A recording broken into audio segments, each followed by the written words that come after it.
नमस्कार मित्रांनो, मन धागा धागा जोडते नावा या मालिकेच्या येणाऱ्या भागामध्ये आपण पाहतोय की सुखदा सार्थकसोबत खूपच खोटं बोललेली असते. कारण तिला अजर वगैरे काहीच नसतो. हा तर प्लान असतो आदर्श आणि सुखदाने केलेला. आता सुखदा आदर्शला बोलत असते की आदर्श, आपण केलेला प्लान जो आहे, जो आपण केलेलं नाटक आहे ते चांगलंच रंगात आलेलं आहे हां. कारण इकडे सार्थकला तर हे सर्व खरंच वाटायला लागलेलं आहे. आणि तेवढ्यातच सार्थक तिथे येतो आणि सार्थकच्या हातामध्ये एकदम कडुलिंबाचा ज्यूस असतो. तो बोलतो, नाटकाला जायच्या आधी तुला हा ज्यूस प्यायचा आहे, समजलं. आता सुखदा त्याच्या हातून ज्यूस घेते आणि तो पिते. अगोदर तर सार्थकला बघून इकडे सुखदा खूपच घाबरलेली असते. कारण तिला असं वाटत असतं की सार्थकने त्या दोघांचं म्हणजे आदर्शाचं आणि सुखदाचं बोलणं ऐकलं की काय. परंतु तसं काहीच झालेलं नसतं.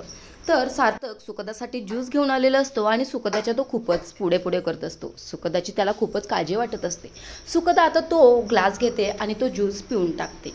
आणि हे सर्व बघून आता सुखदाला मात्र आनंद झालेला असतो. सार्थक तिथून निघून जातो आणि ती बोलते की खरंच जर माझं हे नाटक एवढं छान रंगणार असेल आणि ह्या नाटकामुळे जर सार्थक माझ्या जवळ येणार असेल किंवा हसणार असेल तर हा कडू रस आहे ना, मी किती पण वेळा प्यायला तयार आहे. आता ती असं बोलत असते. तर मित्रांनो, येणाऱ्या भागामध्ये नक्की काय घडणार हे पाहणं अतिशय रंजक असणार आहे.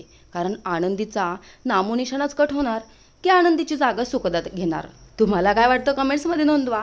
आणि असेच मालिकेंचे अपडेट्स पाहण्यासाठी चॅनलला सबस्क्राईब करा. आणि मित्रांनो, आणखी एक गुड न्यूज आहे, ती म्हणजे आनंदी तर मालिकेमध्ये परत येणार आहे. परंतु आनंदीकडे एक बाळ असणार आहे आणि याच वेळी सार्थकसोबत सुखदा असणार आहे. सार्थक आणि आनंदी समोरासमोर भेटत असतात. त्यावेळी आता आनंदीकडचं बाळ पाहून सार्थकला गैरसमज होतो. तर सार्थकसोबत सुखदाला पाहून आनंदीला गैरसमज होतो.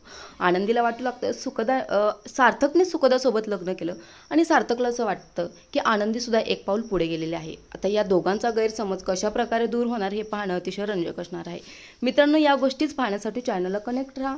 नवीन असाल, हा व्हिडिओ पहिल्यांदाच पाहत असाल तर सबस्क्राईब करा. धन्यवाद.